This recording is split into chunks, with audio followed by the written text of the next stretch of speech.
कि राजनीति में वैचारिकी का अभाव आ गया है। भारत की राजनीति में वैचारिकी का अभाव आ गया है। और जाहिर सी बात, हम उत्तर प्रदेश से हैं तो हम उत्तर प्रदेश पर ज्यादा हम फोकस करना चाहेंगे। जो वैचारिक रूप से प्रौढ़ पार्टियां मानी जाती, दल माने जाते हैं, वामपंथी माने जाते हैं और अपना आरएसएस अपना केंद्रित मानी जाती है भारतीय जनता पार्टी। भारतीय जनता पार्टी इस समय सत्ता में है, लेकिन वहां जिस तरीके से वैचारिकी का विभेद देखा जा रहा है और सीधे सीधे सत्ता पर किस तरीके से कब्जा किया जाए और पार्टी के अंदर भी सत्ता का संघर्ष घमासान कैसे चलता है, अगर उसका आकलन करना हो तो आप आकर के उत्तर प्रदेश में देख सकते हैं। देख तो सकते हैं मध्य प्रदेश में भी। अभी आपने कहा कि कांग्रेस पार्टी का विधायक अभी वो कांग्रेस पार्टी में है, भाजपा में गया भी नहीं है और उसको अपना मंत्री पद की शपथ दिलाई गई है। हम लोग कई बार चर्चा कर चुके हैं कि मध्य प्रदेश की स्थिति बिल्कुल भिन्न है। वहां तो वैचारिकी नाम की कोई चीज ही नहीं है।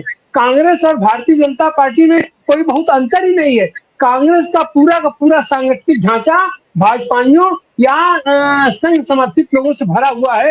फल यह है कि वहां कांग्रेस सब होने के बावजूद जनता उनको वोट देना चाहती है, लेकिन उसके बावजूद भी वहां कोई परिणाम नहीं निकल पा रहा है और वहां से ऐसा कुछ नहीं हो पा रहा है। यही चीज हम देखें उत्तर प्रदेश में, तो उत्तर प्रदेश में लगातार घमासान छिड़ा हुआ है और खास करके यहाँ घमासान छिड़ा हुआ है कि जोगी रहेंगे कि जोगी जाएंगे, मोदी का विकल्प जोगी बनेंगे कि मोदी का विकल्प कौन बनेगा। और इस घमासान के अंदर ही अभी आपने जो जिक्र किया हाथरस का, हाथरस में भी कहीं कहीं से वैचारिकी का ही मामला है। हाथरस में वह जो कांड हुआ है, घटना हुई है, वह विशुद्ध रूप से अंधविश्वास केंद्रित घटना है। लेकिन उसके साथ दिक्कत है कि आज की तारीख में हम जितने बाबाओं को अगर हम उठा करके देखें तो बाबा का तो प्रधानता मानी जाती थी ब्राह्मणवाद में कि ब्राह्मण लोग बाबा होते हैं, पुजारी होते हैं, पंत होते हैं और अपना पोंगापंथी फैलाते हैं। लेकिन इस बीच एक नए तरीके का कल्चर डेवलप हुआ है कि पंडितों के अलावा, ब्राह्मण बिरादरी के अलावा ये जो बाबा लोग बने हैं और ये जो नई नई दुकान खोल करके अपना सामने आए हैं, उसी में से एक हाथरस वाले बाबा भी है।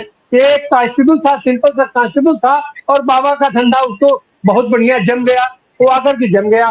वहां पर आप उसके देखिए, जितने उसके समर्थक हैं सब के सब दलित समुदाय से हैं, महिलाएं हैं। और अभी जो वीडियो सामने निकल के आ रहा है कि उसमें कितने तो कह रहे हैं कि हम क्यों नहीं मर गए, हम अगर मर गए होते तो ज्यादा बेहतर होता, हमें सीधा मोक्ष मिल जाता और बाबा की ये वो चरण की धूल हम नहीं ले पाए, तो अगर हम मर गए होते तो हमको सीधा मोक्ष मिल जाता। इस तरीके की इस तरीके का विचार, और ये जाहिर सी बात है यह वैचारिकी का गैप है।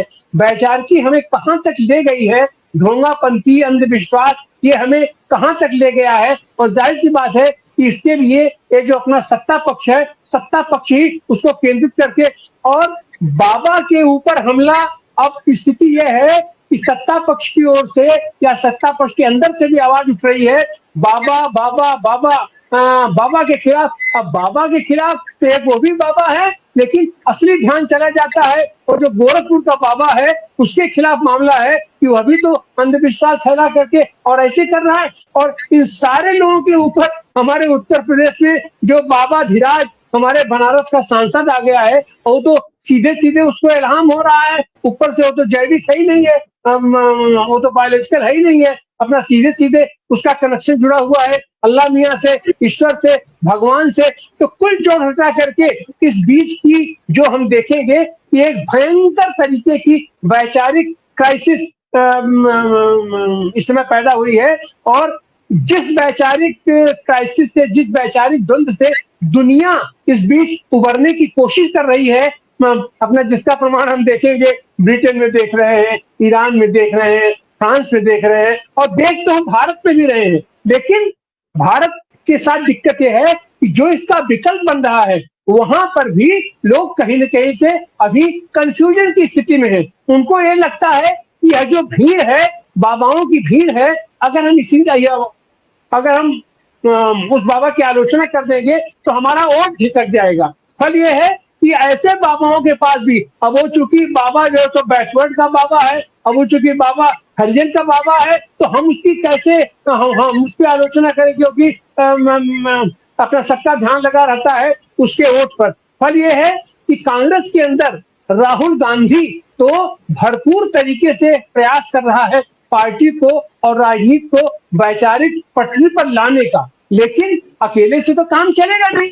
फल हुआ है, अभी हम जैसे पिछले दिनों अगर हम उठा करके संसद को भी देखें तो राहुल गांधी एक नए अवतार में सामने आए हैं। एक ये प्रतिपक्ष के नेता के रूप में राहुल गांधी का नया अवतार हुआ है। और इतने दिनों से जो एक रिक्तता पड़ी हुई थी, राहुल गांधी उस समय भी गए थे मणिपुर, लेकिन उस समय राहुल गांधी की स्थिति दूसरी थी।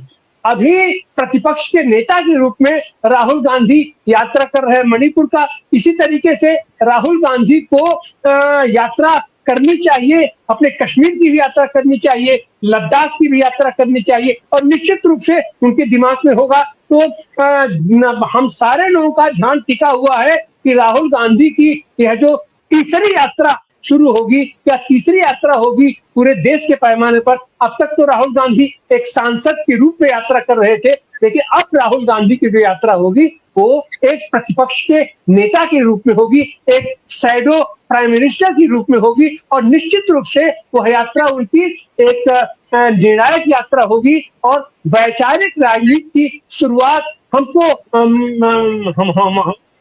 हमारे जैसे लोगों को उम्मीद है कि एक वैचारिक रास्ता की वो शुरुआत कर सकेंगे, क्योंकि वैचारिक रास्ता दिखाने का काम तो समाजवादियों का होता है, वामपंथियों का होता है, लेकिन आज की तारीख में बड़े दुख के साथ कहना पड़ता है ये दोनों ही लोग नीचे जिस तरीके का शिक्षण प्रशिक्षण होना चाहिए वो नहीं हो रहा है। सांगठनिक ढांचा जैसे बनना चाहिए एक क्रांतिकारी पार्टी का, एक वैज्ञानिक पार्टी का, वो नहीं बन पा रहा है। इन लोगों को भी और राहुल गांधी भी व्यक्तिगत रूप से तो सारी यात्रा कर ले रहा, सब कुछ कर रहा है, लेकिन उनके नीचे जो उसको संभालने के लिए संगठन चाहिए वो संगठन नहीं बन पा रहा है। तो आने वाले दिनों में हम उम्मीद करते हैं कि ऐसे